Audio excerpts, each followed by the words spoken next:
We were created to live in the Garden of Eden, surrounded by lush, aromatic plants. These bushes, trees, flowers, and shrubs all emit aromatic oils into the very air that we were meant to breathe. We talked more about how we were created for the garden and the impact that change has had on our bodies in this video series right up here. So check it out if you want to dive deeper into that. Instead of living among those lush aromatic plants, many of us live indoors, surrounded by air pollution, car exhaust, and buildings everywhere. Diffusing properly distilled essential oils in our homes and offices is a great way to regain some of those benefits that we were originally intended to experience in our air and to bring them back into our daily life. But once you have a diffuser on hand, it doesn't do you much good if you don't know how to use it. So today I'm going to walk you through how to use two of the most versatile and sturdy diffusers on the market. We've been using these in our home daily for over 5 years now, so I'm going to share a few of the tricks that we've picked up along the way. But before we get started, don't forget to hit the subscribe button and hit that bell to get notified every time there's a new video posted. Let's dive in. So there are several types of diffusers out on the market today, but the most common ones, and the ones that actually give you the biggest bang for your buck, are the ultrasonic diffusers. These function when the minerals in the water interact with the ultrasonic plate at the bottom of the diffuser, vibrating back and forth. It disperses the oil up into the air into tiny little particles so you can breathe it in. Not only then do you get the beautiful aroma, but the tiny particles then pass through your nose up into your brain and the limbic system, causing awesome physiological effects as well. Most ultrasonic diffusers function pretty similarly, so even if you don't have one of these two exact models, these instructions should still be helpful for you. I have here today both a drop diffuser and a desert mist diffuser, and for both of these guys, you want to start by filling the reservoir with water, and so you can remove the lid. They both have two layers on this side, an inner and an outer cone.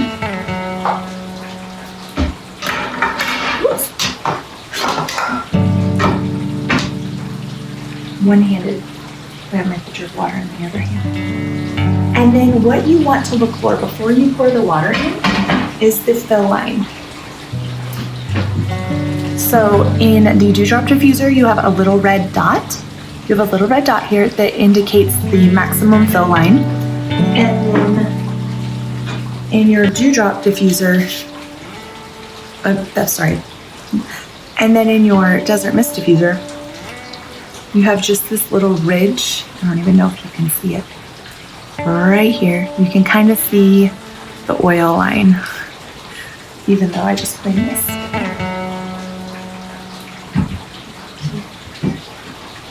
Now, if you have a different model of diffuser, you want to be sure to check your user guide to see if you need to use distilled water or tap water in your diffuser, because it does make a difference. Some people try to do distilled just because they think, oh, better safe than sorry. However, some of the diffusers, like these two right here, are actually designed to work best with tap water. And so sometimes the distilled water will not give you the same results and the same amount of steam coming out.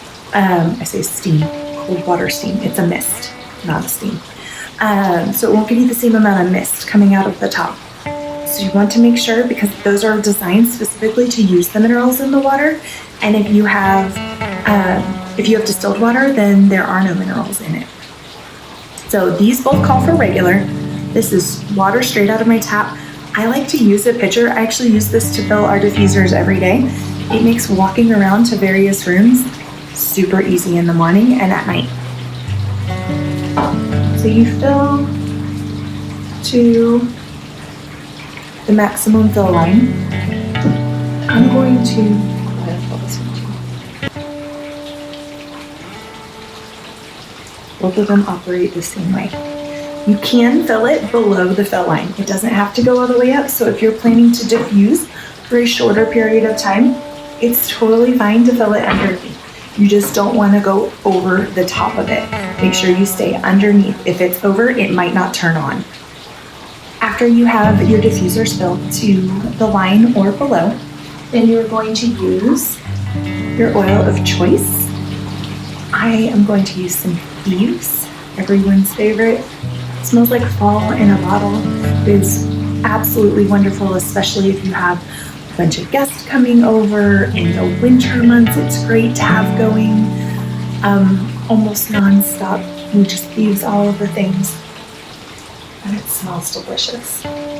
Now, when you put your drops in, if you are just starting diffusing and you've never diffused essential oils or used essential oils before, you want to start small and build your way up, because some people do experience detox reactions, and that's a whole lot less likely if you're starting with a small amount and build your way up.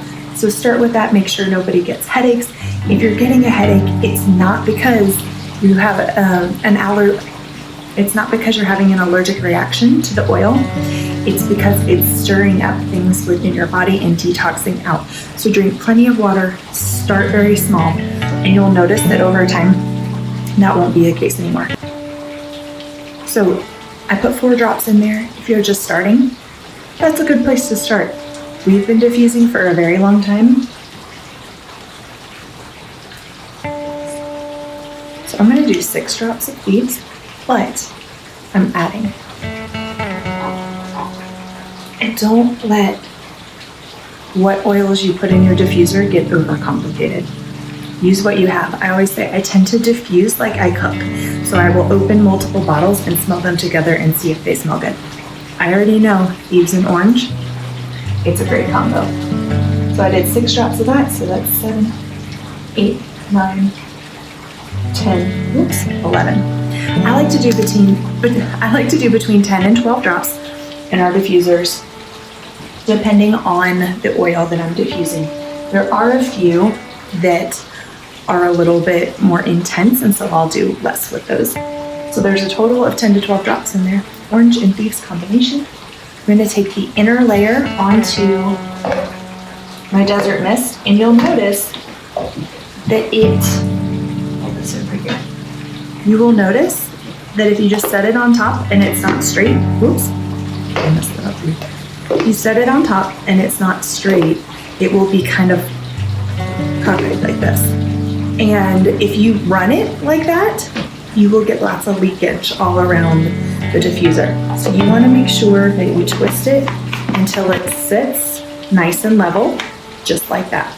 Now this diffuser is designed to run like this if you want it to. Some people like to put it inside of lanterns and turn it on, because you will get different colors. The button that is on your left when you're operating the diffuser is the power button. The first level is high. It's going to run about 4 to 6 hours on high, again, depending on the viscosity of the oil that you use. And then on low, it's going to run about 6 to 8 hours, I believe is what the manual says.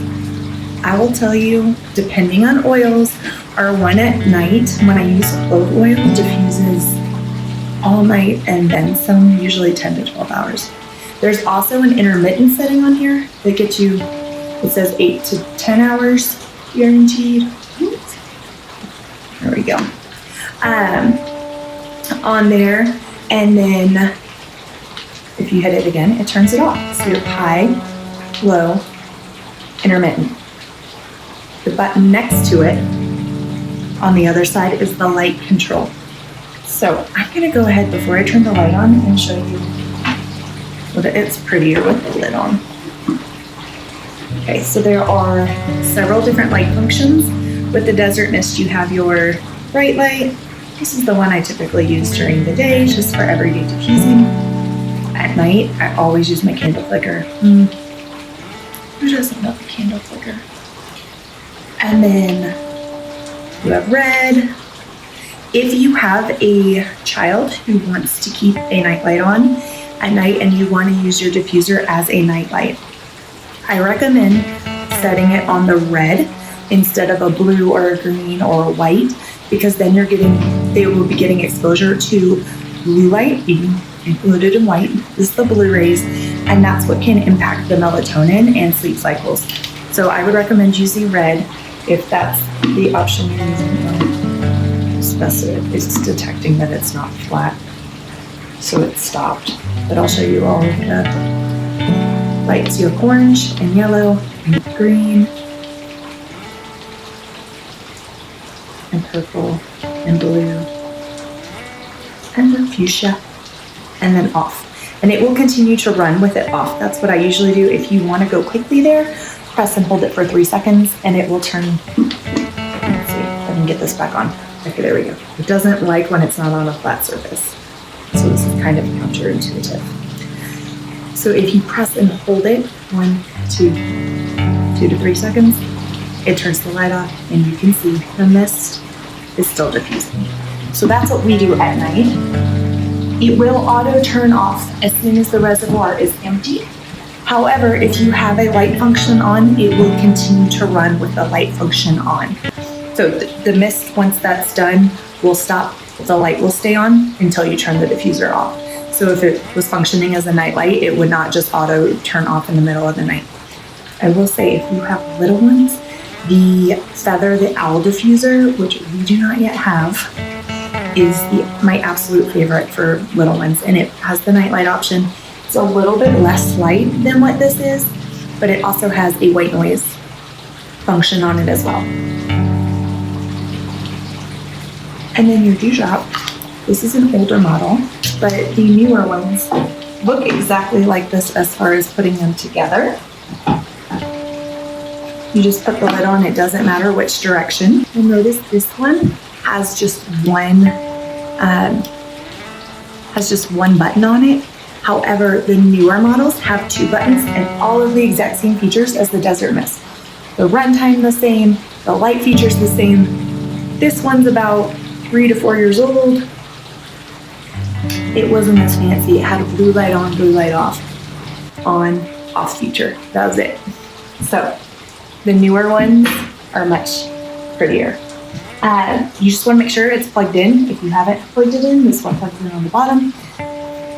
This one right in the back. Super simple. Plug into the wall. Easy peasy. I'm going to adjust the light in here since this is diffusing in our home for the rest of the afternoon. If you notice that your diffuser is not emptying all the way, there is likely some oil buildup on the ultrasonic plate. So you will want to check that. This silver part right here is the ultrasonic plate. Tune in next week and I'll be walking you through step by step how to get that oil off of there and properly clean your diffuser.